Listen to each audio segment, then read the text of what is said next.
although Saquon Barkley at face value is a sexy signing, I ask myself, what is Howie Roseman's commitment to the Philadelphia Eagles defense? Because although the Philadelphia Eagles offense did have their struggles in 2023, I personally felt like their defense was the biggest concern. Perfect.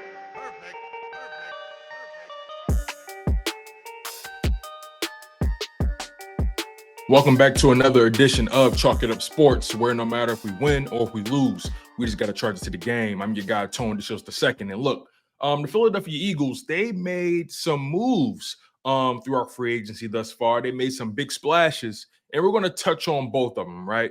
The main one obviously being Saquon Barkley coming to the Philadelphia Eagles on a 3-year deal, and Bryce Huff, former New York Jets edge rusher, coming to the Philadelphia Eagles also on a 3-year deal. So we're going to break down both of those transactions. And then we're going to also talk about my concerns. Because, look, I understand their big money was spent. They're considered big names, especially for the current market. But at the same time, I think it's important that we weigh the pros and cons of both signings and think about how things can go right, but also think about how things can go very, very wrong.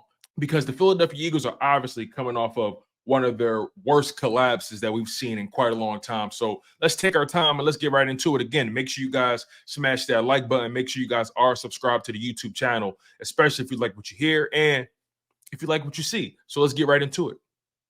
So let's just start with Saquon Barkley, right? So Saquon Barkley obviously played for the New York Giants for 6 seasons. The Philadelphia Eagles are bringing him in on a 3-year deal worth $37.75 million with $26 million guaranteed. Now he has tons of room to make up for incentives. I think he can make about 46 or 47 million total on the deal. The odds of him actually hitting all those incentives, in my humble opinion, are very slim, but still, nonetheless, the Philadelphia Eagles gave him 26 million in his back pocket, and the guarantee money is always where the players always pay most attention to. Now, Barkley will probably make an estimated 12.5 million per season over the next 3 years. Again, if he hits all his incentives, that can jump easily to 15.8 million per season if he hits the incentives. And I would love to know what the cap hits are, especially for Saquon Barkley and even Bryce Huff. We're going to talk more about Bryce Huff later on in the show. Make sure you guys stay locked in on that. But I'll be frank with you guys. I didn't expect the Philadelphia Eagles to commit this much capital, to commit this much money to a running back. Let's think about the way they've made moves in the past, right? They didn't want to pay Miles Sanders $6 million. Miles Sanders ended up getting $6.5 million, almost $7 million per season from the Carolina Panthers. And the Eagles would have much rather bust down $6.5 million, $7 million between 4 running backs. And they did just that, right? With DeAndre Swift in 2023, Kenny Gainwell, Boston Scott, and Rashad Penny, a guy who didn't even see the field all season. So the Philadelphia Eagles running back position was extremely underutilized, and quite frankly, they underperformed. DeAndre Swift, he did have a career year with the Philadelphia Eagles. That's a fact.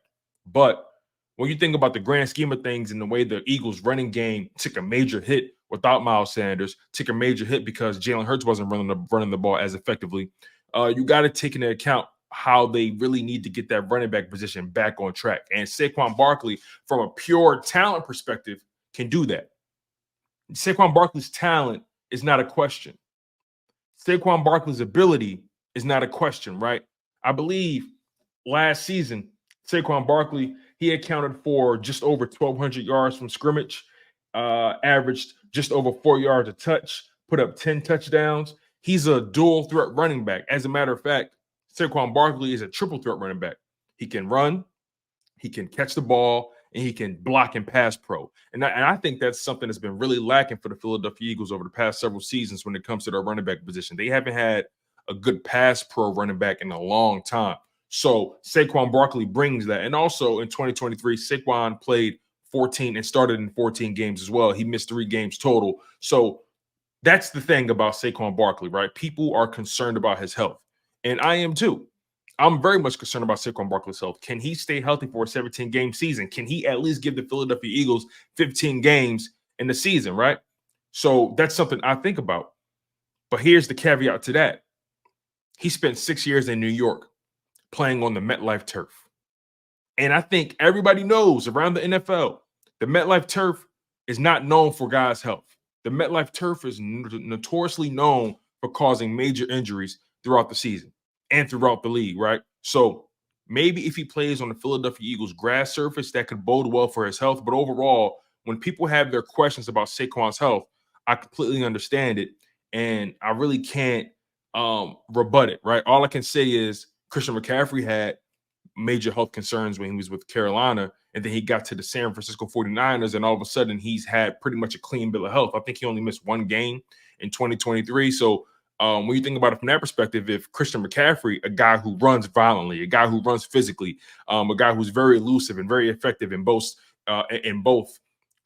pass pro, running the ball, and catching the ball, a guy who's utilized that much in that offense, if he can find a way to stay healthy, I don't see why Saquon Barkley can't find a way to stay healthy in Philadelphia, especially when the Philadelphia Eagles have been known for having one of the best physical training staffs and one of the best medical departments in the NFL, and that's been voted on by the NFLPA. So, can Saquon Barkley stay healthy in Philadelphia? That's a big question mark, and I completely understand people's sentiment. Again, here's another concern that I have. We talked about this earlier. The Eagles have never been known to commit this type of money to the running back position.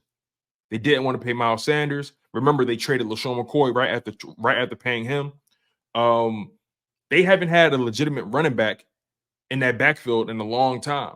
They didn't pay Miles Sanders. They didn't want to pay DeAndre Swift. The DeAndre Swift actually ended up getting a $24 million deal over 3 seasons with the Chicago Bears, which is an average salary of $8 million. So the Philadelphia Eagles clearly felt like they needed to upgrade at the running back position. And I think we all felt that way, but it was a matter of how they were going to get it done. And none of us thought that they would give Saquon Barkley that kind of money. The rumor was there, but still, we focus a lot on their trends, and the Philadelphia Eagles are creatures of habit. So when you think about it from that perspective, none of us really thought they would really sign Saquon Barkley. Nonetheless, they did just that. So to me, although Saquon Barkley at face value is a sexy signing, I ask myself, what is Howie Roseman's commitment to the Philadelphia Eagles defense? Because although the Philadelphia Eagles offense did have their struggles in 2023, I personally felt like their defense was the biggest concern. I felt like they couldn't stop a nosebleed. I felt like they had a hard time just getting off the field on third down. They constantly lost first down, and they struggled on defense top to bottom, especially in that linebacker position. So if there was any moment to buck your trend, if there was any moment to go against the grain and change your habits, I would have loved for it to take place in the linebacker room rather than the running back room. I felt like there were a lot of valuable running backs in the market that they could have gotten for significantly less money. But clearly, Howie Roseman and the Philadelphia Eagles felt like their running game took a major step back in 2023, and they wanted to get back on track in 2024. I respect the line of thinking, but I can't ignore how bad the defense was, right? I can't ignore how bad the defense was. And I'm pretty sure you can't either. The Philadelphia Eagles, although the offense struggled, they were still ranked in the top 10 in many categories, right? But when you think about the defense, they were ranked in the bottom 5 in many meaningful categories. And I don't have to tell you which ones. You can do your own research, right? But does Saquon Barkley make the Philadelphia Eagles better? Yes. He makes their offense that much more lethal, and he makes their offense that much more indefensible. Does he help Jalen Hurts? Absolutely. As Jalen Hurts progresses in his career, he's probably going to start running less because the miles are going to start to take a toll on his body. So therefore, he's going to slowly become more of a improviser and a pocket quarterback rather than just running out of the pocket and making things happen with his legs. I don't want to take that away from his game, but I'm just acknowledging the inevitable. Eventually, the legs aren't going to have the same giddy up as they used to have, right? So he's going to have to lean more on his pocket presence, have to be elusive within a box, within a very small area, and just know how to get out of harm's way, maybe get out of the pocket, make something happen like that. But he's not going to be running significantly as much as we're used to seeing him run the deeper we get in his career. But I want Jalen Hurts to always be the best version of Jalen Hurts. I'm not one of those guys that wants to take anything away from Jalen Hurts as far as his skill set. I believe in Jalen Hurts. I'm a Jalen Hurts guy. But I also acknowledge that eventually the legs lose that momentum. The legs lose that giddy up as you get deeper in your career. So I think Saquon Barkley over the next 3 seasons, or at least over the extent of this contract, however long he's here, because remember, there's $26 million guaranteed in this $37 million deal. So in theory, the Philadelphia Eagles are only on the hook for 2 seasons. After the second season, they can decide if they want to move on, and they don't have to give him any more guaranteed money, right? And he's going to be entering his 30s. So when you think about it from that perspective, you really don't want to play around with Father Time. But overall, again, like I mentioned, does Saquon Barkley make the Philadelphia Eagles offense better? Yes. But by signing Saquon Barkley, could you have put that money elsewhere, like on the defensive side? Could you have invested more in the linebacker room, the safety room, the nickel corner position, right? Could you have invested more in the D line? And we're going to get into the D line because they did sign Bryce Huff, edge rusher from the New York Jets. We're going to get into that. But I can't wrap my mind around spending that kind of money on a running back when you knew your linebacker core was arguably your worst position group, along with your running back room. But still, I'm not going to shit on the Saquon Barkley signing, but I'm also not going to jump out the window either for it because, again, at face value, it's very sexy. It's very exciting, right? It gets fans excited. But the reality is, I felt like defense was or should have been their main concern in free agency. But on day one, they addressed that, right? Bringing in Bryce Huff, edge rusher from the New York Jets. And we're going to talk about that as well because I have my own concerns when it comes to Bryce Huff. I keep saying Josh Huff. I know the Eagles had a Josh Huff years back and he was trash. Sorry. I don't like using the word trash. That's not really in my lexicon. So I apologize. I'm not really a trash type of guy. I don't use that kind of word. I didn't think Josh Huff was good, but I digress. Nonetheless, the Philadelphia Eagles, they signed Bryce Huff, who was formerly an undrafted free agent coming out of Memphis. He came in the league in 2020. And during his time with the Jets, he pretty much was a rotational edge rusher. Didn't really break out until his 4th season, the 2023 season, where he put up 10 sacks, 29 tackles, 10 tackles for loss, 21 quarterback hits. He played in 17 games, didn't start a single game in 2023. So he was quite literally a rotational edge rusher. He had some pass deflections, things like that. But his breakout season came in 2023. And let's keep in mind that Jets defense, was pretty loaded. They were pretty talented from top to bottom, and a lot of people thought that Jets team could compete for a Super Bowl if Aaron Rodgers would have stayed healthy. But nonetheless, Bryce Huff comes to the Philadelphia Eagles on a 3-year, $51.1 million deal. Now, the details about his contract haven't really been released. We don't know about the guaranteed dollars yet, but what we can surmise is he's going to make an estimated annual salary of $17 million per season. Also, what we can surmise is if they brought in this young guy who's 26 years old, who's going to be entering his prime, 6'3", 255 pounds, brings a lot of size and length at the edge rusher position, one can definitely believe that either Hassan Reddick or Josh Sweat may be out the door. The rumor has always been Hassan Reddick because Hassan Reddick is looking for a big payday. Hassan is looking for maybe 20, 21, 22, maybe 25 million per season. Because let's be honest about Hassan Reddick. He's been a legitimate contributor for the Philadelphia Eagles over the past 2 seasons. And over the past 4 seasons, he's been one of the best edge rushers that we've seen in the NFL. I think only him and Myles Garrett are the only 2 edge rushers in the NFL that have accumulated double-digit sacks in 4 straight seasons. And Hassan Reddick has done it for 3 different organizations. So he deserves credit for that. But at the same time, Hassan is looking for big money. He's looking for north of $20 million per season. And I just don't think the Philadelphia Eagles feel comfortable doing that, especially given the fact that he's going to start the season at 30 years old. And when his current contract is over with the Philadelphia Eagles, and let's not forget, he is still on contract. He has 1 year left. He's going to be 31 when that contract ends. So do you really see the Philadelphia Eagles spending north of $20 million on a 31-year-old edge rusher? I don't think so. And I like Hassan Reddick. So they bring in Bryce Huff, a guy who's bigger, who's taller, younger, who's beginning to enter his prime and could very well continue on this breakout pace. again, he has never really been a starter throughout his career, and he hasn't really been on the field for extensive snaps, and that's my major concern when it comes to Bryce Huff.